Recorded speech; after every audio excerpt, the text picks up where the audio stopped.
بسم اللہ الرحمن الرحیم۔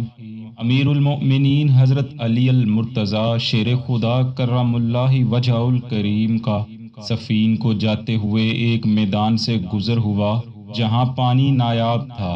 اتفاق سے آپ کے لشکر کے پاس بھی پانی ختم ہو گیا۔ وہاں قریب ہی ایک گرجا گھر تھا جس میں ایک راہب رہتا تھا۔ لوگوں نے اس سے پانی کے بارے دریافت کیا تو وہ کہنے لگا، یہاں سے 2 کوس کے فاصلے پر پانی مل سکے گا۔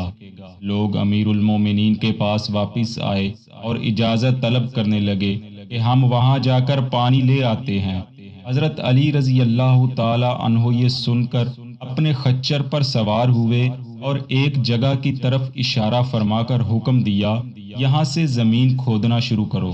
چنانچہ لوگوں نے فوراً وہاں سے زمین کھودنا شروع کر دی۔ اچانک اس جگہ سے ایک بہت بڑا پتھر نمودار ہوا۔ لوگوں نے اس پتھر کو ہٹانے کی بہت کوشش کی مگر تمام حربے بے سود ثابت ہوئے۔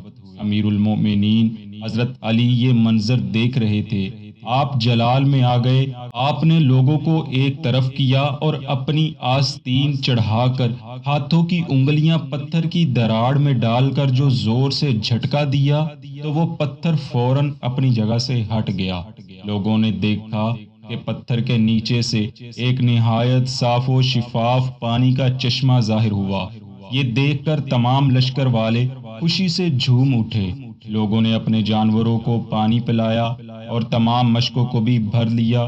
گرجا گھر کا عیسائی راہب بھی وہاں موجود تھا۔ اس نے جب یہ منظر دیکھا تو آپ کے سامنے حاضر ہوا اور کہنے لگا، آپ کون ہیں؟ کیا آپ کوئی فرشتہ ہیں؟ آپ نے فرمایا نہیں۔ کہنے لگا تو کیا آپ کوئی نبی ہیں؟ فرمایا نہیں۔ کہنے لگا تو پھر آپ کون ہیں؟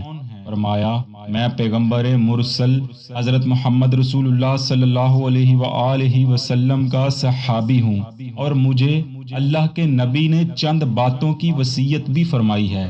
یہ سن کر راہب نے فوراً آپ کے دست حق پرست پر توبہ کی اور عیسائیت چھوڑ کر دائرہ اسلام میں داخل ہو گیا۔ امیر المؤمنین حضرت علی کرم اللہ وجہ الکریم نے فرمایا، تم نے اتنی مدت تک اسلام کیوں قبول نہیں کیا تھا؟ راہب نے عرض کیا، یا امیر المؤمنین، ہماری کتابوں میں لکھا ہے کہ اس گرجا گھر کے قریب ایک چشمہ ہے جو پوشیدہ ہے۔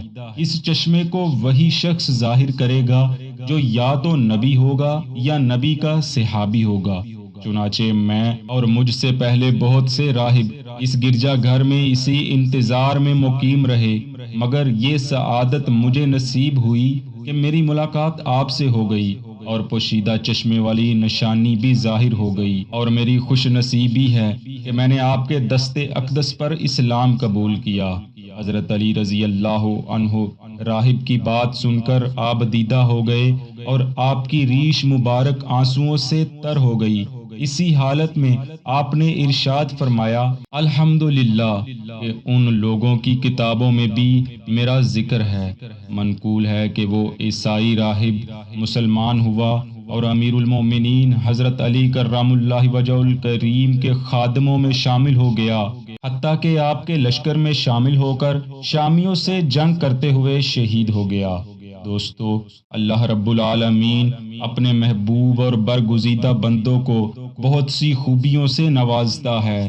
انہی میں سے ایک اس محبوب شخصیت کے ہاتھ سے کرامات کا ظہور ہونا بھی ہے۔ جہاں تک امیر المؤمنین خلیفۃ المسلمین حضرت علی کرم اللہ وجہ الکریم کی ذات اقدس کی بات ہے تو بے شک آپ اللہ تعالیٰ کے ہاں ایک عظیم درجہ رکھتے ہیں۔ یہی وجہ ہے کہ آپ کی ذات اقدس سے اس قدر تواتر سے کرامات کا ظہور ہوا کہ ان سے تاریخ کی کتابیں بھری پڑی ہیں۔ چنانچہ منقول ہے، ایک مرتبہ امیر المومنین حضرت علی رضی اللہ عنہ نے مجمع میں کوئی بات ارشاد فرمائی تو ایک بدبخت کھڑا ہوا اور بڑی بے باکی سے کہنے لگا، یا امیر المؤمنین، آپ جھوٹ بولتے ہیں۔ آپ نے بڑے تحمل سے جواب دیا، اے شخص، اگر میں سچا ہوں تو ضرور تم قہر الہی میں گرفتار ہو جاؤ گے۔ وہ بدبخت اس پر بھی خاموش نہ ہوا بلکہ گستاخانہ لہجے میں کہنے لگا، آپ بھلے میرے لیے بد دعا کر دیں، مجھے اس کی پرواہ نہیں۔ اس کے منہ سے ابھی یہ الفاظ ادا ہی ہوئے تھے کہ اچانک اس کی دونوں آنکھیں ضائع ہو گئیں اور وہ اندھا ہو گیا۔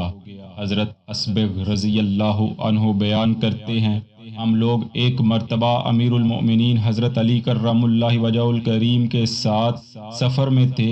ہم ایک میدان سے گزر رہے تھے کہ اچانک آپ وہاں رک گئے اور فرمایا، اس جگہ آئندہ زمانے میں آل رسول صلی اللہ علیہ وآلہ وسلم کا ایک قافلہ ٹھہرے گا اور اس جگہ قافلے کے اونٹ بندھے ہوں گے۔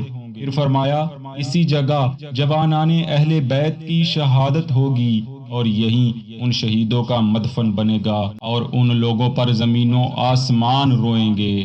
مورخین لکھتے ہیں، وہ میدان کربلا تھا اور جس جگہ آپ کھڑے تھے اس جگہ پر آج امام علی مقام امام حسین رضی اللہ تعالی عنہ کی قبر اطہر ہے۔ اسی طرح ایک مرتبہ ایک شخص آپ کی خدمت میں حاضر ہوا تو آپ نے اس کو اس کے حالات بتا کر فرمایا، تم کو فلاں کھجور کے درخت کے ساتھ پھانسی دی جائے گی۔ وہ شخص وہاں سے چلا گیا۔ ایک عرصہ گزرا کہ لوگوں نے دیکھا اس شخص کو واقعی اسی کھجور کے درخت کے ساتھ پھانسی دی گئی جس کی طرف امیر المومنین نے اشارہ فرمایا تھا، یعنی آپ کی بات حرف بہ حرف درست ثابت ہوئی۔ دوستو، بے شک اللہ رب العالمین اپنے محبوب بندوں کو ایسی روحانی طاقتوں کا بادشاہ بنا دیتا ہے کہ ان کے تصرفات اور ان کی روحانی طاقتوں اور قدرتوں کی منزل بلند تک کسی بڑے سے بڑے فلسفی کی عقل و فہم کی بھی رسائی نہیں ہو سکتی۔ اور جب بات مولا کائنات امیر المؤمنین حضرت علی رضی اللہ تعالی عنہ کی ہو تو پھر ان کے مقام و مرتبے کا ادراک کیوں کر ممکن ہو سکتا ہے۔